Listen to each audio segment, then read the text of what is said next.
Friends, मैं विष्णु गुप्ता आप सभी का फिर से स्वागत करता हूं आपके अपने यूट्यूब चैनल केम प्लस में। आज हम आपके लिए लेके आए एक इंपॉर्टेंट टॉपिक, उसका नाम है नेंसर समीकरण।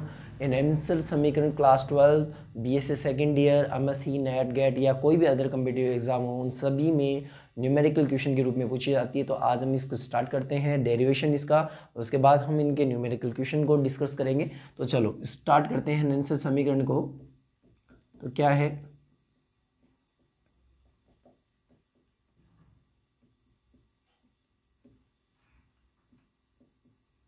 नेंसर इक्वेशन? तो देखो क्या है, मैं आपको बता दूं, नेंसर समीकरण है वो जो थर्मोडायनेमिक जो मान्यताएं हैं उनके आधार पे इसको बनाई गई है।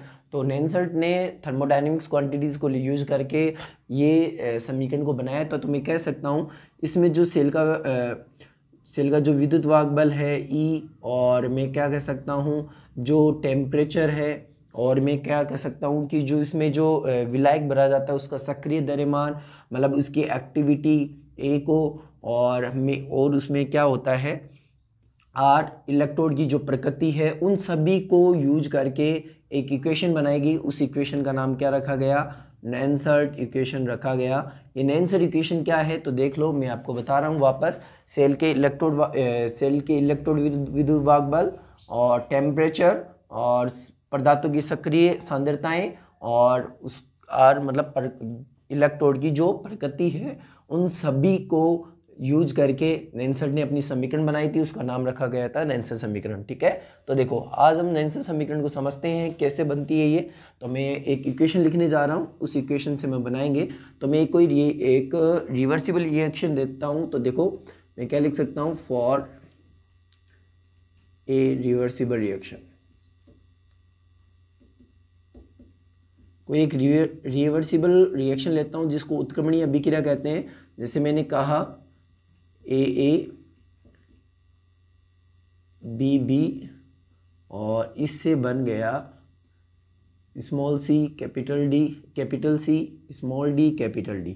ठीक है, तो मैं यहाँ पे लिख रहा हूँ लॉ ऑफ, अकॉर्डिंग टू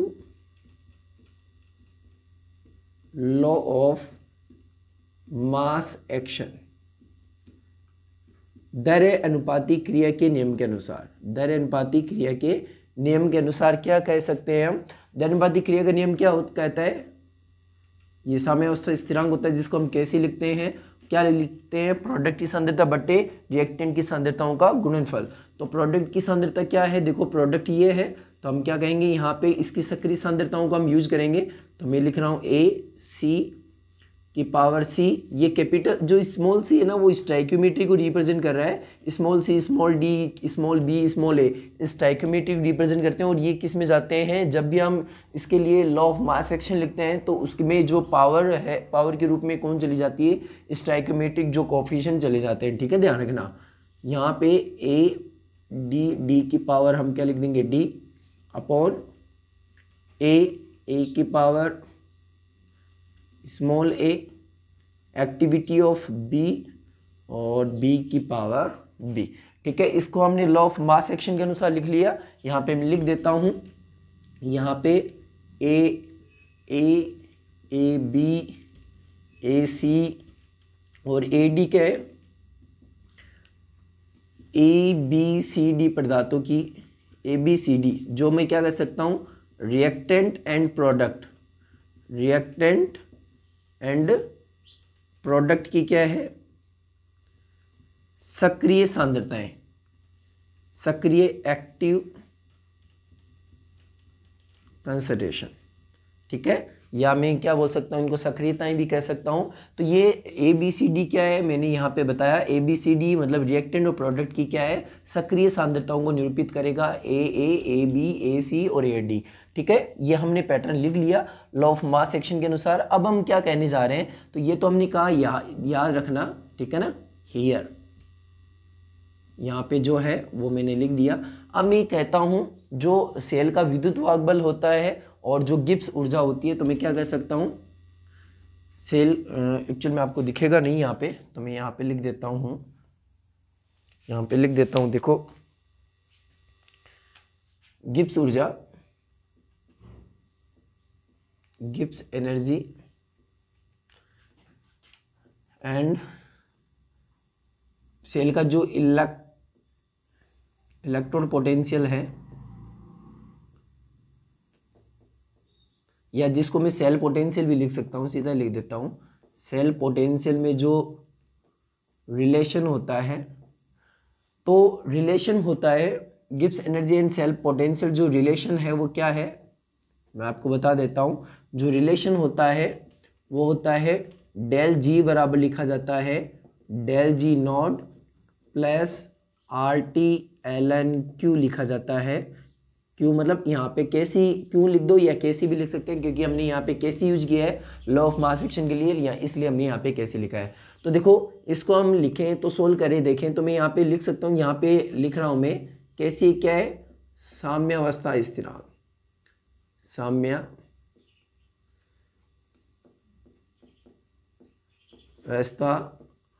स्थिरांक।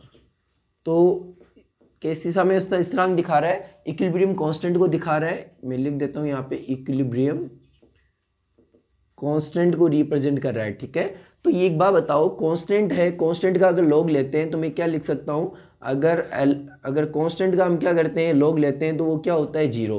तो एक बात बताओ, तो मैं क्या कह सकता हूँ एल एन के सी बराबर क्या होगा 0।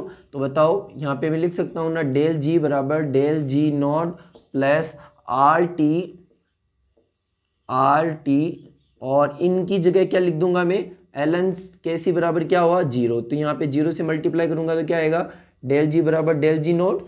क्यों आएगा हम कहेंगे कि डेल जी बराबर यहाँ इससे गुणा करेंगे तो ये आर टी को 0 से गुणा करेंगे तो 0 आ गया, तो हम कहेंगे डेल जी बराबर क्या बचा डेल जी नोट। मतलब यहाँ पे जब कांस्टेंट होता है एल एन के सी, हम कहेंगे यहाँ पे 0 आएगा, 0 आने की वजह से जो गिब्स एनर्जी है वो स्टैंडर्ड गिब्स एनर्जी के इक्वल होगी, ठीक है। तो मैं क्या कहूँगा, हमें पता है डेल जी बराबर क्या होता है, डेल जी बराबर हमें पता है, ये तो हमने एक इक्वेशन निकाला है, ठीक है ना। डेल जी जब एल एन के सी कॉन्स्टेंट होता है तो डेल जी और डेल जी नॉट इक्वल होंगे। तो हमें पता है डेल जी होता है वो किसके बराबर होता है माइनस एन एफ ई के बराबर होता है। हम कहेंगे जो गिब्स एनर्जी चेंज होता है वो कैसे निकाला जाता है माइनस एन एफ ई के द्वारा, और डेल जी नॉट होगा वो कैसे निकाला जाएगा, मैं इसको इक्वेशन नंबर, चलो मैं इक्वेशन ले आता हूँ, इसको इक्वेशन नंबर 1 दे देता हूँ, इसको इक्वेशन नंबर 2 लिख रहा हूँ, और इसको मैं लिख देता हूँ, अगर स्टैंडर्ड कंडीशन लगाता हूं तो नोड लगाऊंगा तो इसको भी ई जो सेल पोटेंशियल इसको हम ई नोड लिखेंगे, और इसको इक्वेशन नंबर 3 दे देता हूं। अब क्या करना है, इस इक्वेशन नंबर 1 में डेल जी और डेल जी नोड की क्या रखते हैं वैल्यू रख के आते हैं। तो देखो क्या आएगा, यहाँ तक चलो आप देख लो, दिख जाएगा आपको साफ। अब देखें इसकी मैं वैल्यू लिखता हूं तो देखो डेल जी बराबर क्या आएगा, मैं कहूँगा डेल जी बराबर, मतलब मैं लिख सकता हूं equation 1 in put del G and del G nought value. Equation 1 के अंदर मैं डेल जी और डेल जी नॉट की वैल्यू पुटअप करके आता हूं तो देखो क्या आएगा, एक बार मैं चेक कर लेता हूं, आपको दिख रहा है ना इतनी दूर, चलो आपको साफ दिखाई दे रहा है। तो देखो इक्वेशन 1 में हम क्या कह सकते हैं, डेल जी बराबर क्या आएगा, डेल जी बराबर हम क्या कह सकेंगे, डेल जी की जगह हम क्या लिखेंगे माइनस एन एफ ई, और डेल जी नोट की जगह यहाँ पे क्या लिखूंगा minus N F E nought plus ये क्या है आर टी एल एन के सी, ये हमने लिख दिया, ठीक है। यहाँ तक कोई दिक्कत नहीं होनी चाहिए। अब मैं क्या कर रहा हूँ, आप ध्यान रखना, इस एन एफ को मैं क्या कर रहा हूँ यहाँ भेजता हूँ, तो देखो यहाँ पे क्या बचेगा, हम कहेंगे इस माइनस के चिन्ह को पहले मैं इधर भेजता हूँ तो ये माइनस वाला क्या हो जाएगा प्लस का, तो माइनस का चिन्ह भेजता हूँ तो माई एन एफ, ये माइनस माइनस ये माइनस का इधर जाएगा तो ये किसका हो जाएगा plus N F E nought plus R T L N, ये जो प्लस का है वो माइनस का चिन्ह इधर आने पर ये किसका हो जाएगा माइनस एल एन के सी हो गया। अब देखो मैं क्या कह रहा हूँ, इस एन एफ को मैं इसके नीचे भेजूंगा, इस एन एफ को मैंने कहाँ भेजा, इनके नीचे बराबर वाले की इस तरफ भेजते हैं तो दोनों भाग में जाएंगे, ये भी भाग में इधर भी भाग में, तो बताओ ये वाला इधर जाएगा तो ये किसका एन एफ, इधर भी जाएगा तो ये एन एफ, तो बताओ हम क्या कहेंगे एन एफ से एन एफ कटता हुआ नजर आ रहा है, हम कहेंगे यहाँ से एन एफ क्या नजर आएंगे हमें कटते हुए नजर आएंगे। तो देखो एन एफ से एन एफ कट गया तो बचा क्या हमारे पास, बचेगा यहाँ पे मैं लिख रहा हूँ, जो बचा है वो यहाँ पे लिख रहा हूँ मैं, बचेगा अपने पास ई बचेगा, और फिर क्या बचा बराबर ई नॉट बचा, और फिर क्या बचा हमारे पास minus R T L N upon N F, और यहाँ पे क्या बचा के सी। ये बचा हमारे पास। ये जो बचा है वो मैंने यहाँ पे रख दिया। इसको इक्वेशन नंबर में क्या मान लेता हूँ, इक्वेशन नंबर 1 2 3 4 मान लेता हूँ। ठीक है, अब मैं क्या कर रहा हूँ, अब आप ध्यान से समझना, यहाँ पे मैं के सी की वैल्यू रखता हूँ। क्या रखता हूँ, के सी। देखो यहाँ पे के सी ये रहा, इस के सी की वैल्यू को मैं यहाँ रख सकता हूँ। तो देखो इस के सी की वैल्यू रखने पर मैं क्या कह सकता हूँ, पुट द वैल्यू ऑफ के सी इन इक्वेशन 4। इक्वेशन 4 में के सी की वैल्यू रखूंगा तो क्या आएगा, तो मैं इसको एक बार साफ कर रहा हूं ताकि यह आप देख सके। ठीक है, इस वाले को साफ कर रहा हूं भाई। ठीक है, देखो क्या आएगा, हम क्या कहेंगे, के सी की वैल्यू पुटअप करेंगे। तो देखो के सी की वैल्यू ये है, के सी की वैल्यू रखेंगे तो आपके पास क्या आएगा, देखो इस वाली इक्वेशन में वापस लिख रहा हूं मैं, ई बराबर क्या आएगा, E naught minus R T upon N F L N. यहाँ पे के सी की वैल्यू रखेंगे तो क्या आएगा, देखो एल एन को भी मैं सोल्व करके लिख सकता हूँ। एल एन को सोल्व करते हैं तो क्या आएगा, देखो मैं यहाँ लिख देता हूँ। इनको हम कैसे लिखते हैं, 2.303 लॉग एक्स के रूप में रिप्रेजेंट कर सकते हैं। ये मैंने आपको बता दिया। ठीक है, अब देखो ई बराबर क्या होता है, हमने कहा ई बराबर E naught R T L N, N F का एन एफ एल एन, और यहाँ पे एल एन को मैंने सोल्व किया तो ये आ गया लॉग एक्स। बाद में हम क्या कह देंगे, ये के सी की वैल्यू है, इस के सी की वैल्यू रखेंगे तो क्या आएगा, ए सी, ये इसकी सांद्रता को रिप्रेजेंट कर रहा है, ए डी, डी की पावर डी अपॉन क्या आ जाएगा, ए की पावर ए आ जाएगी, ए बी की पावर क्या आ जाएगी, बी आ जाएगी। इसको इतना लिखना सीख लिया हमने, यहाँ तक कोई दिक्कत नहीं होगी आपको। और यही क्या होता है, मैं आपको कहूँ कि यहाँ पे 2.303 आर टी और एन, अगर इतनी वैल्यू को लिखा जाए, आर टी एल एन मतलब मैं क्या लिख सकता हूँ, मैं यहाँ पे लिख सकता हूँ, देखो मैं यहाँ पे लिख रहा हूँ हियर, तो मैं ये यहाँ पे कह रहा हूँ आर तो यहाँ पे गैस कांस्टेंट है, आर क्या है, गैस कांस्टेंट है, और टी यहाँ पे टेम्परेचर है। ठीक है, और एफ है इलेक्ट्रिसिटी, वो होती इलेक्ट्रिसिटी मतलब विद्युत, और इसका मान होता है 96,500 कूलाम, और एक्चुअली में तो इसका 96,485 होता है, लेकिन फिर भी हम इसको 96,500 कूलाम के अकॉर्डिंग ऐसे लिखेंगे। टेम्परेचर हम कहेंगे 298 केल्विन लेना है अपने को, और जो गैस कांस्टेंट की वैल्यू होगी 8 पॉइंट, मैं क्या कह सकता हूँ, इस गैस कांस्टेंट की वैल्यू आएगी अपने पास 8.314 जूल पर केल्विन पर मोल। ये उसकी वैल्यू होती है, ये किसकी वैल्यू है, आर की।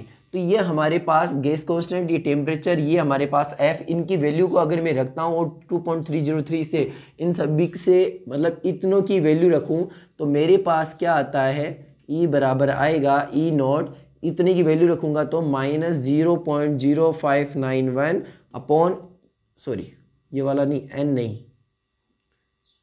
एक बार मैं इसको सही लिख देता हूँ, एन एफ, इतनी वैल्यू को हम रखते हैं तो हमारे पास क्या आएगा, ई बराबर ई नोट 0.0591, मतलब इतने को सोल्व करके रखा अपॉन ये एन का एन लिख देंगे, और ये हमारा लॉग, और ये एक्स लॉग बेस एक्स में कोई दिक्कत नहीं है, ए सी की पावर सी, ए डी की पावर डी बट्टे क्या लिख देंगे, ए की पावर ए, और ए बी की पावर बी, ये हम लिख देंगे। और यही एक्चुअल में होती है नेन्सर समीकरण। नेन्सर समीकरण का जो सामान्य प्रतिरूप है वो इस प्रकार से होता है, तो आप एक बार चेक कर लीजिए नेन्सर समीकरण को हमने कैसे बनाई है। फिर मैं आपको इसको गैल्वेनिक सेल पे, डैनियल सेल पे अप्लाई करके दिखाऊंगा कि ये डैनियल सेल पर कैसे इसको अप्लाई किया जाता है। एक बार स्क्रीनशॉट ले लीजिए फटाफट। तो देखो अगर मैं डैनियल सेल के लिए इस इक्वेशन को लिखता हूँ तो देखो डैनियल सेल के लिए क्या होगी, तो इसको मैं यहाँ लिखने जा रहा हूँ। देखें आप डैनियल सेल के लिए कैसे लिखेंगे, देखो डैनियल सेल को हम गैल्वेनिक सेल भी बोलते हैं, आप सभी जानते होंगे। तो देखो मैं क्या कहता हूँ यहाँ पे समझना, यहाँ पे हमारे पास 2 इलेक्ट्रोड लगे हुए हैं, मैं बस एक रफली डायग्राम बना रहा हूँ, ठीक है ना, गैल्वेनिक सेल का पूरा नहीं बना रहा।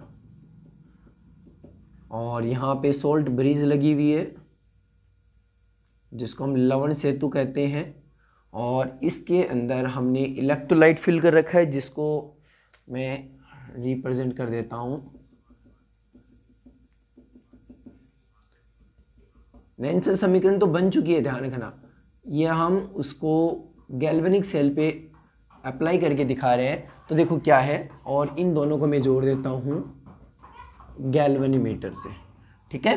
तो देखिए क्या होता है, अगर मैं इलेक्ट्रोड ये कह रहा हूँ, ये वाली इलेक्ट्रोड अगर कॉपर की इलेक्ट्रोड है, अगर ये कॉपर इलेक्ट्रोड है तो मैं कहूँगा कॉपर इलेक्ट्रोड है, और ये वाला अगर जिंक इलेक्ट्रोड मैंने अगर लगाई यहाँ पे, तो देखो जिंक इलेक्ट्रोड वाले में जो सॉल्यूशन भरा जाएगा वो जिंक सल्फेट का भरा जाएगा, और कॉपर वाली में हम जो सॉल्यूशन भरेंगे वो कॉपर सल्फेट, मतलब जो जिस प्रकार से विद्युत अपघट है उसमें उसी प्रकार के इलेक्ट्रोड को फिल कर दिया गया है। तो क्या होता है, हम एनोड और कैथोड पे यहाँ पे रिएक्शन देखते हैं, तो यहाँ पे क्या होता है, जिंक प्लस 2 आयन यहाँ आते मतलब इलेक्ट्रोड यहाँ से टूटती जाती है और जिंक प्लस आयन आते जाते हैं, और यहाँ पे कॉपर सल्फेट का जो विलयन भरा है उसमें कौन से आयन है, कॉपर प्लस 2 आयन होते हैं, और वो वाले आयन कहाँ जाते हैं, इस कॉपर इलेक्ट्रोड पे जाते हैं। तो मतलब क्या होता है, जिंक आयन यहाँ पे क्या हो रहा है, जिंक इलेक्ट्रोड टूटती जाती है और किस में चेंज होती जाती है, जिंक प्लस 2 में, और जिंक सॉलिड थी इसमें, और हम कहेंगे यहाँ से कितने इलेक्ट्रॉन निकल गए, 2 इलेक्ट्रॉन। मतलब ये वाली अभिक्रिया यहाँ पे क्या हो रहा है, ऑक्सीकरण, तो मैं क्या कह सकता हूँ, ये कहाँ पे हो रही है, एट एनोड। एनोड पे ही तो हमेशा ऑक्सीकरण होता है, एनोड पे तो हमेशा क्या होता है, ऑक्सीकरण, तो हम कहेंगे ये एनोड पे हो रही है। जबकि कैथोड पे क्या कहेंगे, एट कैथोड पे रिएक्शन क्या हो रही है उसको हम समझते हैं। तो देखो कैथोड पे हम कहेंगे कॉपर प्लस 2 आयन है, वो यहाँ से इस इलेक्ट्रोड से कितने इलेक्ट्रॉन ले रहे हैं, 2 इलेक्ट्रॉन ले रहे हैं कॉपर जलीय विलयन में, और ये 2 इलेक्ट्रॉन लेंगे और किस में चेंज हो जाएंगे, कॉपर में चेंज हो जाएगा, कॉपर सॉलिड में चेंज हो जाएगा। तो आप एक बात बताएं, हम यहाँ पे कहेंगे कि एनोड और कैथोड पे ओवरऑल रिएक्शन क्या, मैं क्या कहूँ, अगर कंप्लीट रिएक्शन कहूँ तो क्या आएगी, कंप्लीट रिएक्शन कैसे लिखेंगे, देखो कंप्लीट रिएक्शन लिखते हैं तो हमें पता है कंप्लीट रिएक्शन लिखने का तरीका क्या होता है, रिएक्टेंट को एक तरफ लिख लो, प्रोडक्ट को एक तरफ लिख लो। रिएक्टेंट कौन कौन से यहाँ पे, जिंक है, कॉपर प्लस 2 है, और 2 इलेक्ट्रॉन है, और प्रोडक्ट की तरफ कौन कौन है बताओ, एक तो जिंक प्लस 2 है, ठीक है, और 2 इलेक्ट्रॉन दिख रहे हैं, और साथ में आपको कॉपर दिख रहा है। तो देखो जो कॉमन है उनको काट दो और बाकी को रहने दो। देखो कॉमन क्या आ रहा है यहाँ पे, सिर्फ आपको 2 इलेक्ट्रॉन दिख रहे हैं, इस 2 इलेक्ट्रॉन से 2 इलेक्ट्रॉन को उड़ा देंगे तो आपके पास क्या बचेगा, हम क्या कह सकते हैं, रिएक्शन में हमारे पास बचा जिंक, कॉपर प्लस 2 आयन, और जिंक प्लस 2 और कॉपर सॉलिड, मतलब ये हमारे पास हमें प्राप्त होता है, ठीक है। तो हम कहेंगे ये हमारे पास क्या होती है, गैल्वेनिक सेल की अभिक्रिया होती है, ठीक है। जिंक प्लस 2 में कन्वर्ट होता है, कॉपर प्लस 2 किस में चेंज होता है, कॉपर में। तो ये वाली आपको रिएक्शन याद रखनी है, और इसको हम अप्लाई करते हैं अगर इस पे, तो देखो क्या होगा, इसको अगर मैं समझूं तो इसको किस प्रकार से लिखूंगा, ई बराबर में क्या लिख सकता हूं, देखो इसको अप्लाई करके दिखा रहा हूं आपको किस पे, नेल्सन समीकरण पे। तो इस वाले को चलो मैं यहाँ लिख देता हूँ, ई बराबर क्या आएगा, ई नॉट माइनस 0.0591। यहाँ बताओ नंबर ऑफ इलेक्ट्रॉन कितने और ग्रहण किए जा रहे हैं और कितने त्यागे जा रहे हैं, हम कहेंगे यहाँ जिंक 2 इलेक्ट्रॉन दे रहा है, जबकि कॉपर कितने इलेक्ट्रॉन ग्रहण कर रहा था, 2, मतलब ओवरऑल 2 इलेक्ट्रॉन का ट्रांजिशन हो रहा था। यहाँ पे हम लिख सकते हैं 2 इलेक्ट्रॉन, और लॉग यहाँ पे एक्टिविटी देखो सी, यहाँ पे क्या है, सी मतलब जो प्रोडक्ट है, यहाँ पे ये हमारे लिए ए हो गया, ये हमारे लिए बी हो गया, ये सी हो गया, और ये हमारे लिए क्या हो गया, डी। तो याद रखना मैं आपको एक नोट लिखा देता हूँ, चलो मैं इसको ऊपर साफ करके इसकी जगह एक नोट लिखा देता हूँ, आप नोट समझना, वेरी इंपॉर्टेंट नोट होगा वो। चलो इस वाले को मैं थोड़ा रफ कर देता हूँ, देखिए नोट क्या है, उस नोट को मैं लिखवा देता हूँ।